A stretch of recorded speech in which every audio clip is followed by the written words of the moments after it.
इसके बाद फिर अनेकों ऋषियों ने लिखा, वाल्मीकि जी ने देव भाषा में, देवलिपि में लिखा, फिर और अन्य लोगों ने भी जो है रामकथा लिखा, मगर सर्वश्रेष्ठ और सर्वग्राह्य बाबा तुलसीदास जी ने यह रामकथा लिखा। और यह इतनी सहज और सरल भाषा में लिखा कि यह रामकथा जन जन तक प्रवाहित हो गई। क्योंकि अगर वाल्मीकि रामायण ही होती तो मैं नहीं समझता कि शायद आज रामकथा को इतने लोग समझ पाते, रामचरित्र को समझ पाते,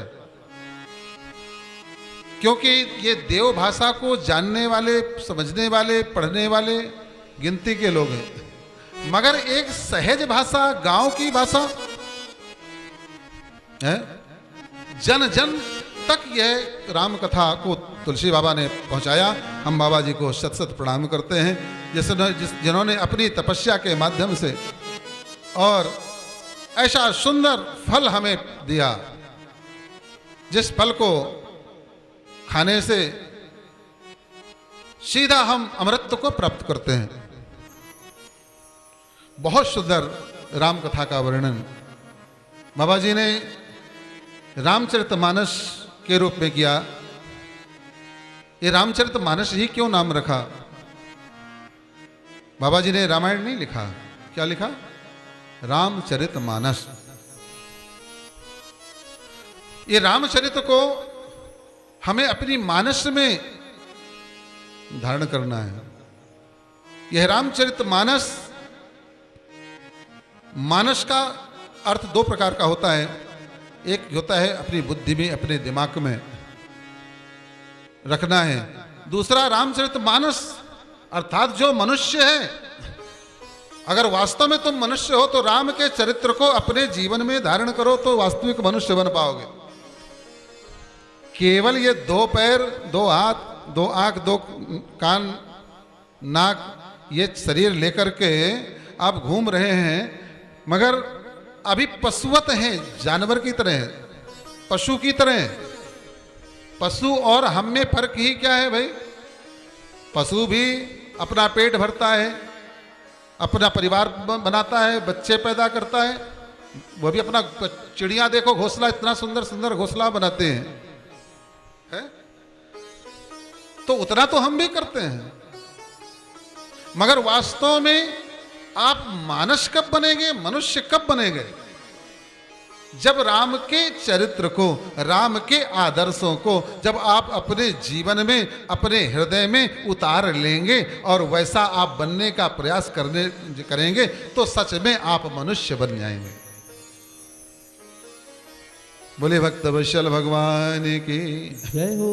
तो ये राम कथा व्यक्ति को मनुष्य बनाने की कथा है। देखो भाई, मनुष्य का जीवन तो सहज है, मगर मनुष्यता उसे अपने प्रयास से, पुरुषार्थ से प्राप्त करनी पड़ती है। तो जो रामचरितमानस सुनेगा वो मनुष्य बन जाएगा, और जो मनुष्य बन जाएगा वो परमात्मा को प्रिय हो जाएगा, है ना? बाबा जी ने इस रामचरितमानस में 7 सोपान लिखे हैं, 7 सोपान। ये सोपान, अच्छा देखो भाई, कोई भी ग्रंथ आप उठाइए, गीता जी को उठाइए, उसमें कितने अध्याय हैं? गीता में कितने लोग जानते हैं भला? कितने अध्याय हैं? बेसिक जानकारी है। जब आप खुद नहीं जानेंगे तो अपने बच्चे को क्या बताएं, बच्चों को क्या बताएंगे? कितने अध्याय हैं गीता में? 18। श्लोक कितने हैं? श्लोक कितने हैं? नहीं पता। 700 श्लोक हैं, है?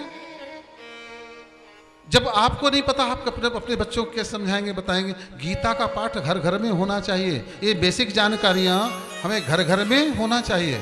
रामायण क्या है आपके बच्चों से कोई पूछे तो बता सके। आप जानेंगे तो बच्चों को बताएंगे।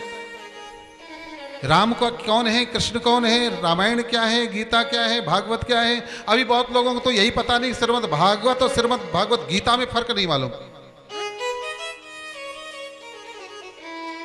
श्रीमद् भागवत को ही श्रीमद् भगवत गीता समझते हैं है ना, बहुत लोगों को नहीं पता।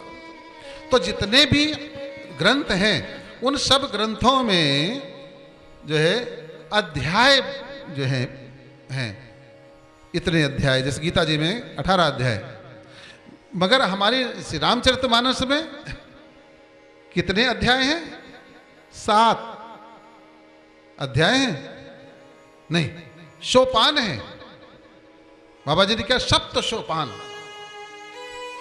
सप्त सोपान का, सोपान का मतलब क्या होता है?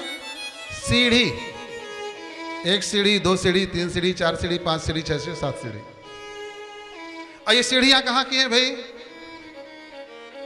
ये सीढ़ियां सीधा वैकुंठ की सीढ़ियां हैं, ये वैकुंठ में पहुंचाने की सीढ़ियां हैं। केवल 7 सीढ़ियां ही वैकुंठ को पहुंचाती हैं जीव को। इन 7 सीढ़ियों को जो व्यक्ति चढ़ ले, इन 7 सीढ़ियों को जो व्यक्ति समझ ले, इन 7 सीढ़ियों का जो व्यक्ति सफर कर ले, इन 7 सीढ़ियों को जो व्यक्ति जान ले, इन 7 सीढ़ियों को जो व्यक्ति समझ ले, वह व्यक्ति सीधा कहां पहुंचता है? भगवान के वैकुंठ पहुंचता है। ये 7 सोपान है क्या? ये 7 सीढ़ियां हैं क्या? जानना चाहिए हमें। और क्योंकि जाने बिन न हो ही प्रतीति, बिन प्रतीत हो ही नहीं प्रीति। जब आप बेसिक जानकारी से रामचरितमानस की रखेंगे तो आप जैसे रामचरितमानस को उठाएंगे ना, वैसे आपका हृदय गदगद हो जाएगा। केवल उठाते ही जैसे रामचरितमानस को उठाएंगे वैसे आपका मस्तक झुक जाएगा, बार बार दंडवत प्रणाम करेंगे। उठाते ही आपका हृदय गदगद होगा और आपके प्रेमाश्रु निकलने लगेंगे। ये मैं कितना बड़ा माल मेरे हाथ में है, ये अमृत का कलश मेरे हाथ में है,